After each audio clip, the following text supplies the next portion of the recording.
What would you do if you stumbled upon a secret you could never unsee? A secret so intimate, so forbidden, that it claws into your mind and refuses to let go. What if every night you told yourself, "This is the last time," only to find yourself back again, watching, trembling, unable to stop? Would you confess? Would you run? Or would you drown in the obsession that slowly devours your soul? My name is Jessica. I'm 26, and for the past 6 months, I'd been living with a secret so heavy that I sometimes can't look at myself in the mirror without feeling shame. And yet, the same secret makes my heart pound with a thrill I can't explain. Because I've discovered something about my married neighbor, something private, something I should never have seen, and instead of walking away, I've kept watching. Every single time. It started by accident. One humid summer night, I couldn't sleep. The air was heavy, sticky, restless. I went to my kitchen to pour a glass of cold water, and that's when I saw it, the faint glow of a lamp across the narrow alley between my building and the next. His curtains were half open. I remember pausing, the glass pressed against my lips, eyes drawn like a magnet to the flicker of movement inside. And then I froze. It was him, Daniel, my neighbor, married, handsome in that rugged, careless way. I'd spoken to him once or twice in passing, just the casual good morning exchanges of city neighbors. But that night, I saw him like no neighbor should ever see another. Alone, vulnerable, lost in his own private world of desire. I should have turned away. I should have shut the blinds, gone back to bed, pretended I hadn't seen a thing. But I didn't. My breath caught, my legs rooted to the floor. Something in me whispered, just one more second. Just one more glance. Just one more moment. That was the beginning of my undoing. The next night, I told myself it had been a one-time accident. That I wasn't that kind of girl. That I had morals, dignity. But when darkness fell and the alley lit up with the faint glow of his window, I found myself pacing my apartment like an addict itching for a fix. My body moved before my brain could argue. And there I was again, watching. Over the weeks, it became a routine. No, more than that, a ritual. I learned his patterns, his times, his moods. Some nights, he came home early, some nights late. But eventually, I could tell, almost instinctively, when he was about to slip into that secret part of himself again. And me, I'd wait, my heart racing like a guilty thief, yet my eyes locked, unblinking. Sometimes I'd clutch the edge of my curtains so tightly that my knuckles turned white. Sometimes I'd whisper to myself, "Stop, Jessica, stop," but the words carried no weight. I couldn't stop. What scared me most wasn't what I was watching, but how it was changing me. You see, I wasn't just a voyeur anymore. I was invested, obsessed. His private life had become part of mine. I began to anticipate his routine more than my own. My friends would text me, "Come out tonight, Jess," and I'd lie, saying I was busy, when the truth was, I didn't want to miss a moment of his secret. The guilt ate at me. I knew he was married. I'd seen his wife, Rebecca, beautiful, graceful, the kind of woman who always looked like she belonged on a magazine cover. And here I was, this ordinary girl with an ordinary job, hiding behind my window like some twisted shadow, watching her husband. And yet, a darker thought kept digging into me. Why was he doing it? Why was he alone so often? Did his wife know? Did she care? Or was she so absent from his life that he turned to this secret escape, night after night? Those questions kept me awake, night after night. And with every new glimpse, I felt myself pulled deeper, like quicksand. I knew it was wrong. I knew it was dangerous. But I also knew one thing with bone-chilling certainty: I wasn't ready to stop.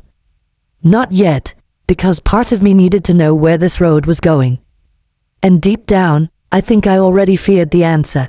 The more I watched, the more dangerous the game became. At first, it was simple curiosity, the kind that could be brushed off with a nervous laugh. Oops, I just happened to glance.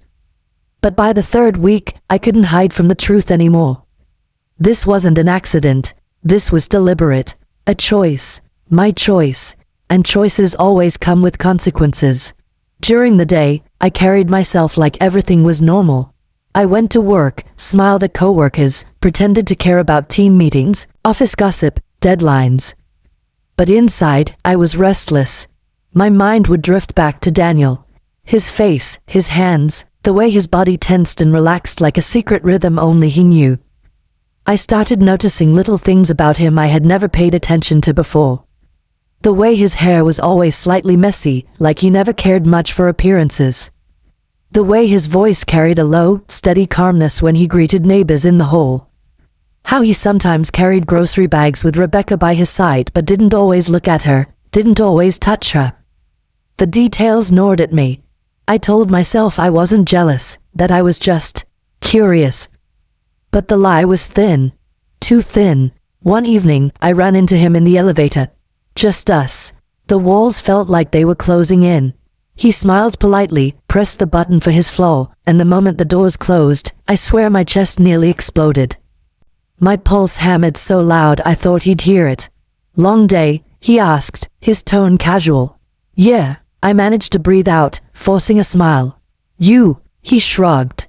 "Same old." And just like that, silence.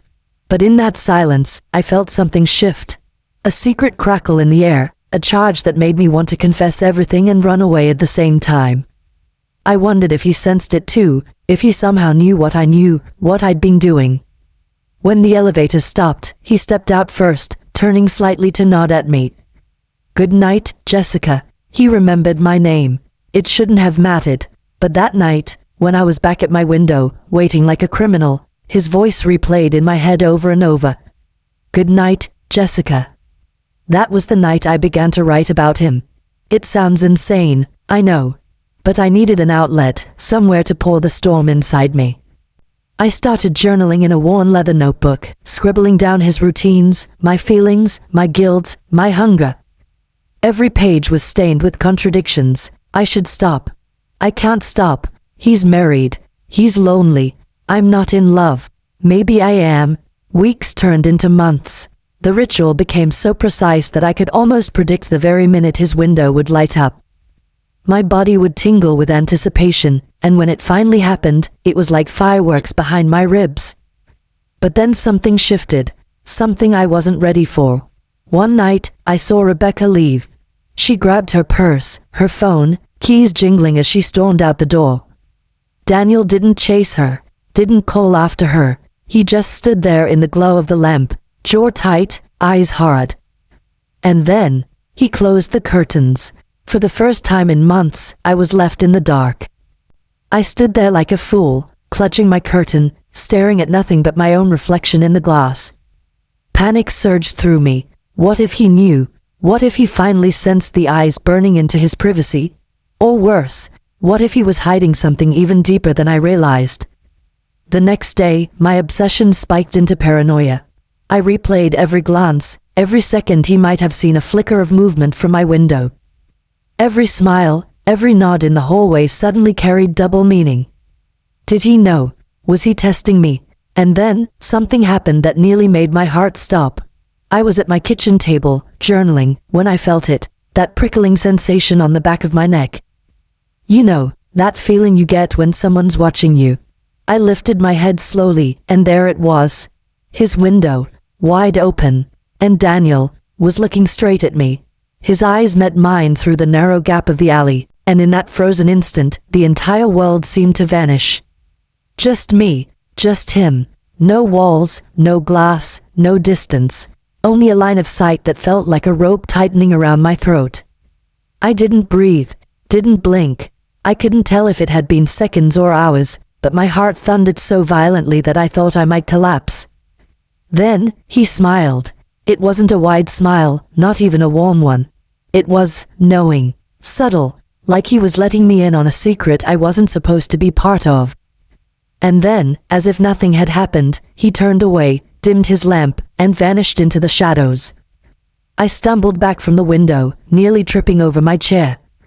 My body was trembling, sweat prickling at my hairline. He knew. He had to know. For 6 months, I'd been telling myself I was invisible, a ghost behind glass. But ghosts don't get caught. I didn't sleep that night. I tossed and turned, mind spiraling through every possibility. Maybe it was a coincidence. Maybe he was just stretching, happened to glance my way. But deep down, I knew. That smile wasn't an accident. The next day, I avoided leaving my apartment. I skipped work, lying to my boss about being sick. My phone buzzed with messages from friends, but I ignored them.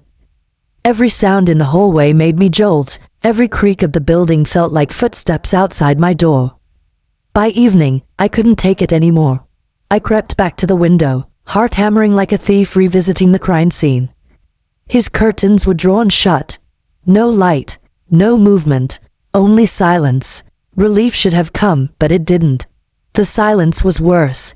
It made me wonder where he was, what he was doing, whether he was thinking about me the same way I couldn't stop thinking about him.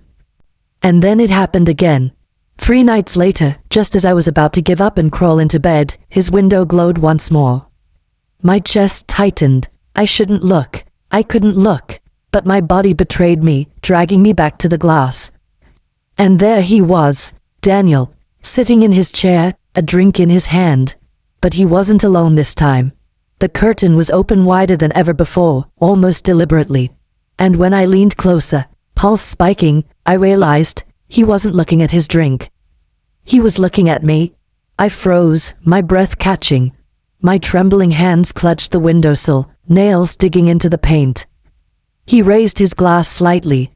A toast, directly at me. The room spun. He knew. He wasn't just aware. He was inviting me into it. Daring me. My stomach churned with equal parts fear and thrill. This wasn't my secret anymore. This was our secret. I staggered back, slamming the blinds shut, heart racing so fast I thought it would burst. I pressed my back to the wall, sliding down until I was curled up on the floor, shaking uncontrollably. And yet, beneath the fear, I couldn't deny it. I was excited. The shame was suffocating, but the craving was worse. My body craved his gaze, his acknowledgement, his secret invitation. And for the first time, I wasn't just the watcher. I was being pulled into his world, like a moth drawn helplessly into the flame. That night, I couldn't sleep again. I couldn't eat. Every sound made me twitch. Every shadow made me think he was outside my door. But the most terrifying thought of all wasn't what he'd do if he confronted me. It was what I might do if he didn't. The days that followed were a blur. My routine no longer belonged to me. It belonged to him, his schedule, his presence, his silence. Every morning, I'd hover near the window just to see if his curtains were open. Every night, I'd wait for that glow. But something changed after that toast. It was no longer a one-sided ritual. I wasn't invisible anymore. I was part of it now, whether I wanted to be or not. The air between us felt charged, poisoned with unspoken truths. I couldn't tell if I was in control or if I was spiraling into a trap he had laid all along. That thought consumed me. What if he wanted me to watch? The more I replayed it, the more it made sense. His smile, the deliberate lift of his glass, the wider curtain. He knew. He had known for a while, maybe. Had he been waiting for me to break? Or had he been performing for me all this time, like some twisted show? I couldn't stop thinking about Rebecca, his wife. Her absence grew louder in my mind. Where was she during all of this? Why did she leave that night without a word? Why didn't he follow her? I needed answers. One Saturday afternoon, I did something reckless. I told myself it was innocent curiosity, but even I knew that was a lie. I saw Rebecca leave their apartment building, dressed in her gym clothes, earbuds in, ponytail swinging. My legs moved before I could think. I followed her. The city bustled around us, but all I saw was her. Every step she took, every glance at her phone, every stoplight she crossed, I shadowed her like a ghost. She went to her cafe, ordered a latte, sat by the window with her laptop. She didn't look like a woman in love. She looked distant, tired, lonely, and in some twisted way, that comforted me. Maybe Daniel wasn't the only one hiding secrets. I sat 2 tables behind her, pretending to scroll on my phone, my heart pounding. Watching her felt different than watching him. It wasn't desire, it was comparison. She was everything I wasn't. Poised, elegant, self-assured. I hated her for it. And yet, part of me pitied her. Did she even know what her husband was doing at night? Did she know I existed in the shadows between their marriage? When she finally left, I didn't follow. My hands were shaking too badly. I stumbled back to my apartment, dizzy, nauseous, but with a strange sense of power curling inside me. I knew something she didn't. That night, Daniel's curtains were open again. He was there, in his chair, staring at nothing in particular. But I swear, he was waiting. I lingered in the dark, peeking through the sliver of my blinds. My pulse roared in my ears. Then, almost as if on cue, he turned his head. His eyes locked on mine. This time, I didn't look away. We stared across the alley for what felt like eternity. No smiles, no gestures. Just raw, unfiltered acknowledgement. And in that silence, a dangerous truth crystallized inside me. I didn't want to stop anymore. I wanted more, but more came faster than I expected. 2 nights later, I returned from work, exhausted and disheveled, only to find something waiting at my door. A small envelope, tucked neatly under the mat. My name scrawled on the front in careful, deliberate handwriting. My breath caught. My hands trembled as I picked it up, heart racing like a drumbeat. I glanced down the hallway, empty, silent. I slid inside my apartment, locked the door, and tore the envelope open with shaking fingers. Inside, there was no letter, no explanation, just a single photograph of me, standing at my window, watching. My stomach dropped so hard I thought I might vomit. My hands shook as I held the photo under the lamp, staring at the undeniable proof of my own sin. It was me, clear as daylight, standing at my window, peering through the blinds like a thief. The angle was perfect, too perfect. Whoever had taken this had been watching me while I watched him. My first thought was denial. Maybe it was a prank, a cruel coincidence. But my gut knew the truth. Daniel, he had turned the game around. I tore through my apartment, locking windows, double-checking doors, pulling the blinds tight. My chest ached with every frantic breath. My secret was no longer mine. He owned it now. For days, I lived in fear. Every time I passed him in the hallway, every time I heard his footsteps echo down the stairwell, I felt the weight of the photograph in my purse like a ticking bomb. But he never mentioned it. He never looked at me differently. In fact, he barely looked at me at all. And that silence was somehow worse than confrontation. The not knowing drove me insane. I started seeing shadows where there weren't any, hearing whispers in the stillness of my apartment. I taped over my laptop camera. I unplugged my smart devices. Yet no matter what I did, I couldn't shake the feeling that eyes were always on me. Then came the second envelope. It was slipped under my door late at night, while I was still awake. My heart nearly stopped when I saw it. Same neat handwriting, same suffocating dread. Inside was another photo. This time, it wasn't me at the window. It was me in my kitchen, pouring a glass of water. My hair tied messily back, lips parted mid-yawn. Completely unaware, my blood turned to ice. Someone had been inside, or at least close enough to capture me through the glass of my own home. I collapsed against the wall, clutching the photo to my chest, tears burning my eyes. This wasn't obsession anymore. This was a war, and I was losing. For 3 nights, I didn't look out my window. I couldn't. Fear rooted me in place. But the craving, the twisted pull, gnawed at me like hunger. On the 4th night, I broke. I inched toward the blinds, trembling, and peeled them back just a fraction. His curtains were open. Daniel sat in the glow of the lamp, just as he always had. Only this time, he wasn't performing. He wasn't moving. He was simply staring out. Staring at me, and in his lap, between his fingers, was a Polaroid camera. My throat closed. My body locked in place. He lifted it slowly, deliberately, and clicked the shutter. The flash burst like lightning, searing my vision even from across the alley. I stumbled back, heart exploding in my chest. He was no longer hiding the game. He was making it clear, I see you. I control you.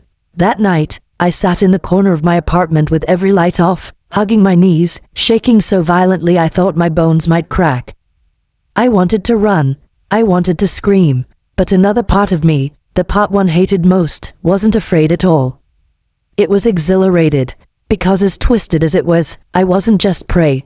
I was part of something now. A dangerous, forbidden connection that tied me to him in ways no one else would ever understand. Still, the rational part of me knew this couldn't continue. It would destroy me. I had to stop. I had to break free before it consumed me whole. And that's when I made the mistake of my life. I decided to confront him. I rehearsed what I'd say 100 times in my head, pacing my apartment until the carpet felt worn under my feet. Every version came out wrong. Too timid, too accusatory, too desperate. How do you confront a man who holds your darkest secret in the palm of his hand? But eventually, fear gave way to something stronger, rage. Rage at him for turning my weakness against me. Rage at myself for letting it go this far. Rage at the truth I couldn't deny. I had wanted it. I had wanted him to notice me. The next evening, I waited. I watched from behind the blinds, my fists clenched. His window glowed faintly, shadows flickering inside. The longer I stared, the harder my heart pounded until finally, I snapped. I stormed out of my apartment, down the hall, down the stairs. Each step felt heavier, like walking into quicksand. By the time I reached his door, my palms were sweating, my throat dry. I knocked. Silence.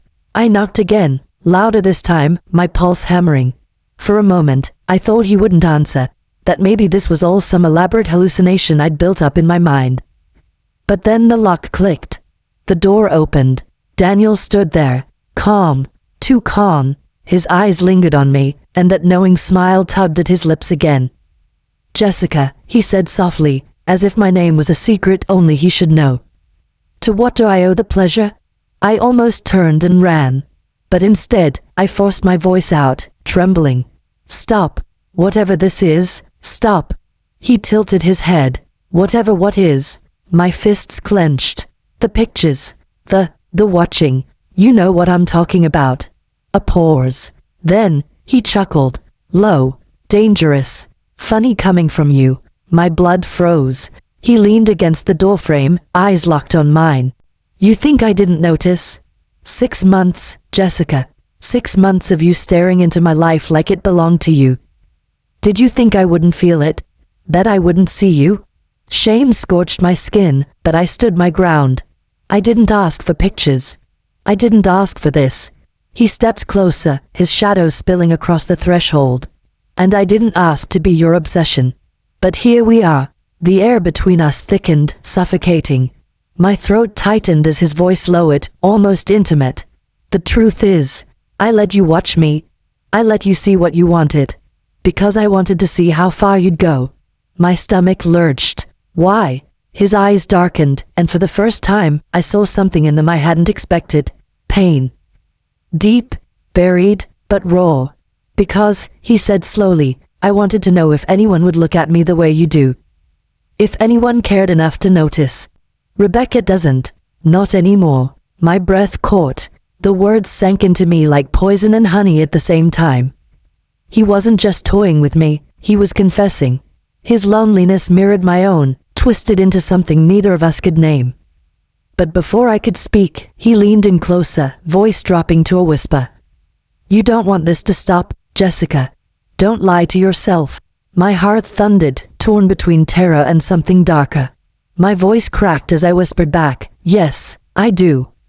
But the tremble in my words betrayed me. And he knew it. Daniel's smile widened, slow and deliberate. "Then why are you here?" I couldn't answer. My body shook, my chest tight, but no words came. Because he was right.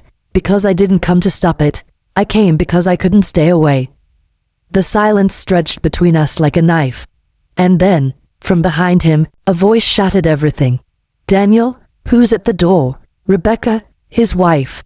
My body went cold. Her voice froze me to the bone.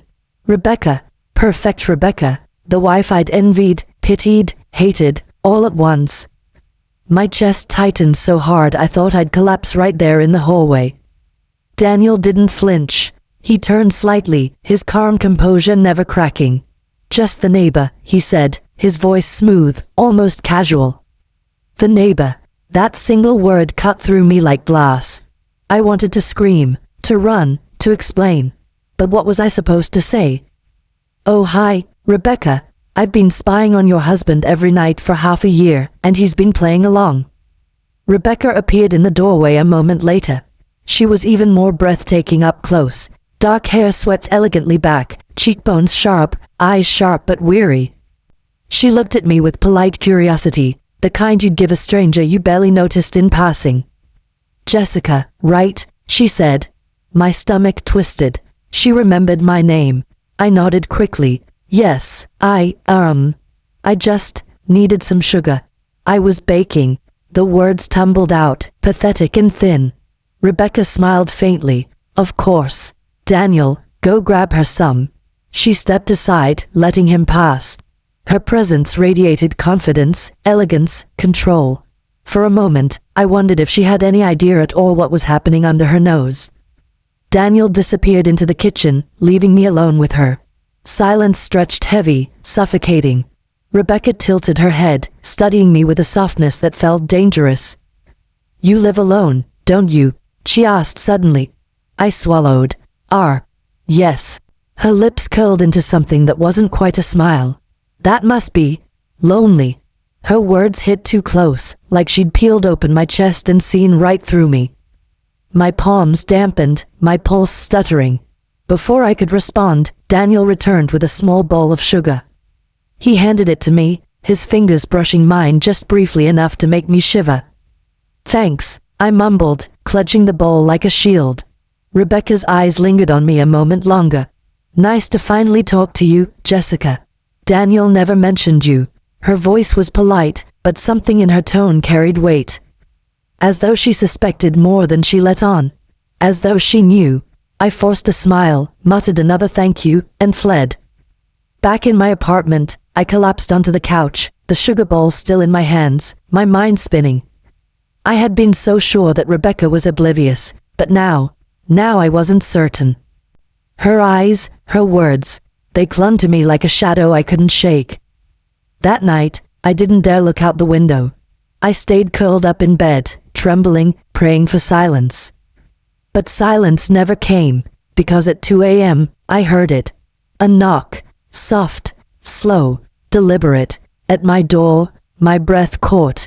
I froze, every nerve screaming. The knock came again, 3 beats, patient, unhurried. I tiptoed to the door, pressing my ear against the wood. My heart pounded so loud I could barely hear. And then, Jessica, his voice, Daniel's voice, low, smooth, opened the door. I stumbled back, covering my mouth to keep from gasping out loud. My hands shook violently. I wanted to scream at him to leave, to get away. But another part of me, darker, weaker, ached to turn the lock. The knocking stopped. Silence. I thought he'd gone, but when I dared to peek through the peephole, my blood turned to ice. It wasn't Daniel standing there. It was Rebecca. Rebecca's face filled the peephole, pale in the hallway light. Her eyes were unreadable, calm, almost serene, but something in them made my stomach twist into knots. I didn't move. I didn't breathe. "Jessica," she said softly. Her voice wasn't demanding, wasn't angry. It was worse. It was calm, deliberate, patient. "Open the door." I shook my head, though she couldn't see me. My fingers hovered near the lock, trembling. Every instinct screamed don't, but some darker pull kept me glued there, listening. "You've been watching," she continued, her words slicing through the wood. I know.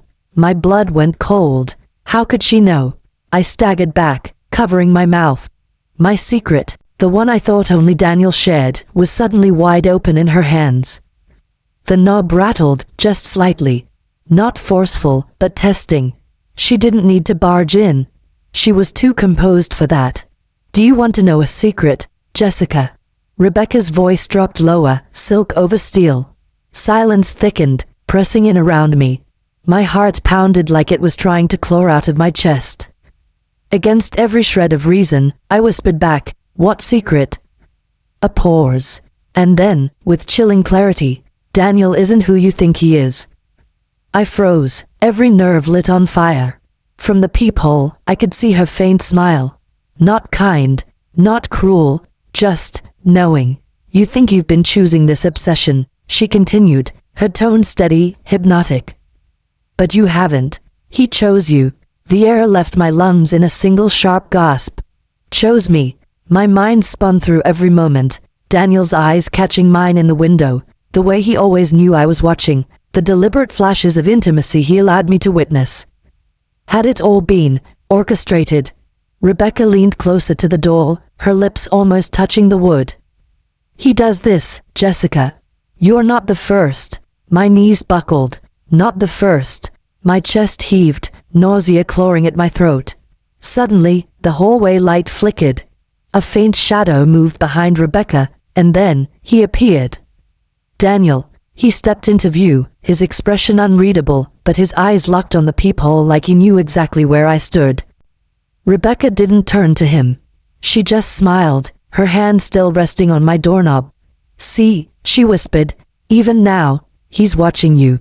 For one horrifying heartbeat, all three of us were connected, me trembling behind the door, Rebecca holding it like a gatekeeper, and Daniel staring straight into me with that dark, bottomless calm. And in that instant, I realized something. This wasn't just a twisted affair. This was a trap. I couldn't move. My breath was shallow, ragged, as if every inhale might give me away. Daniel stood in the hallway, his body relaxed, but his eyes, those eyes, bore into me like he could see straight through the door, straight into my bones. Rebecca didn't flinch. She didn't even look at him. Her voice was calm, surgical. Tell her, Daniel. Tell her how many others you've drawn in. His lips curled into the faintest smirk. He didn't answer. Instead, he stepped closer, placing his hand gently on Rebecca's shoulder. The gesture looked tender, almost protective, but I felt the threat in it, like a hand gripping a leash. Jessica, he finally said. His voice was deep, smooth, the same voice that haunted me in the dark when I replayed his moans, his movements. You don't have to be afraid. You've already chosen. I stumbled backward, shaking my head violently. No, I didn't. I didn't choose this. Yes, you did, Rebecca cut in, her tone sharper now, tinged with something almost desperate. Every night you stood there, watching him, needing him. That was your choice. He just fed it. Daniel's smirk widened, and she came back every single time. Tears burned my eyes. My mind flashed through the months. My loneliness, my restless nights, the way I clung to that window like it was oxygen. Had I been complicit in my own undoing? Rebecca finally turned, her eyes locking with his. For a moment, I saw fire in her, rage, pain, defiance. She's not yours, she said. He laughed softly, leaning close to her ear. But his eyes never left the peephole. Everyone who watches becomes mine. Something inside me snapped. The fear that had chained me broke, replaced by a sharp, blinding surge of clarity. I'd been the mouse, yes, but a mouse still has teeth when cornered. Without thinking, I yanked the door open. The hallway air hit me like ice. Rebecca and Daniel both froze, turning toward me. I stood in the doorway, trembling but unyielding. Enough, I whispered, though my voice quivered. I'm done playing your game. Daniel's eyes flickered, just for a second, but it was there. Surprise. Maybe even doubt. Rebecca stepped forward, sliding subtly between him and me, her shoulders squared. She looked at me with something raw in her gaze, solidarity, maybe even protection. You're not the first, she said again, more firmly this time. But you can be the last. Her words struck like lightning.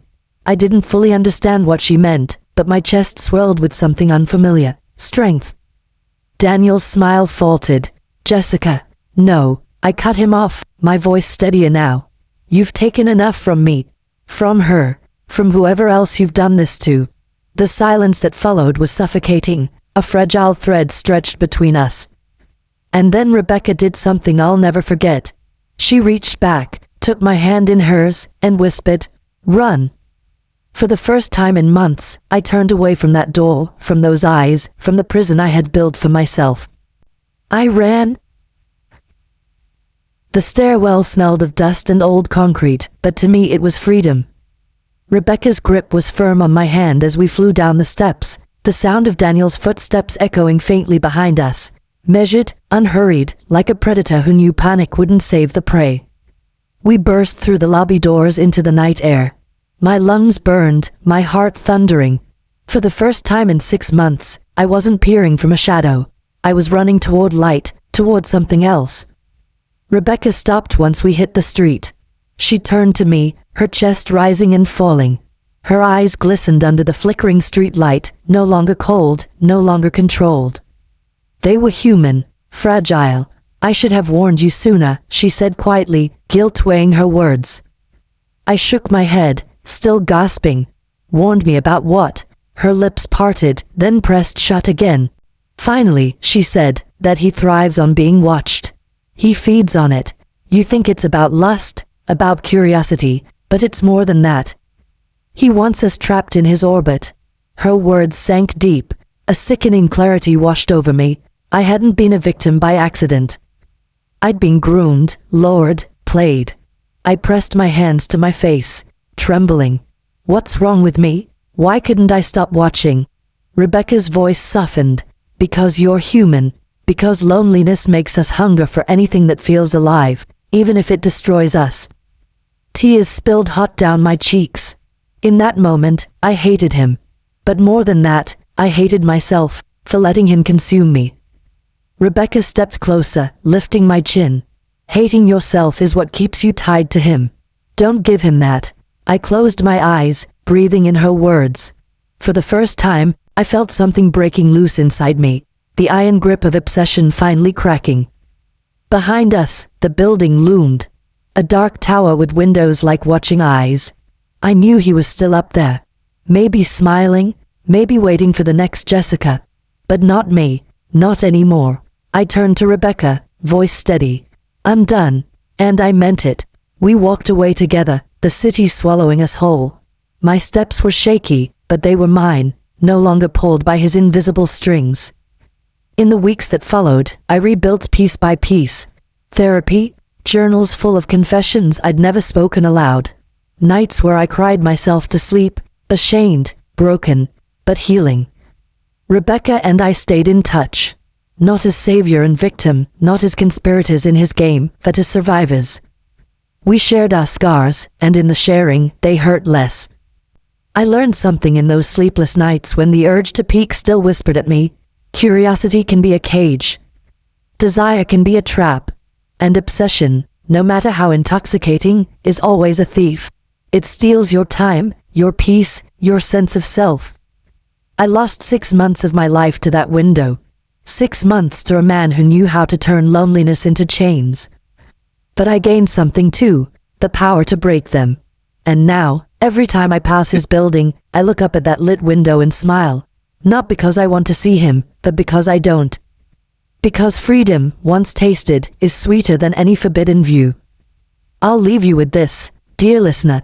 If you discovered a secret you shouldn't see, but couldn't look away, how long would it take before you realized the secret was looking back at you? Tell me in the comments below.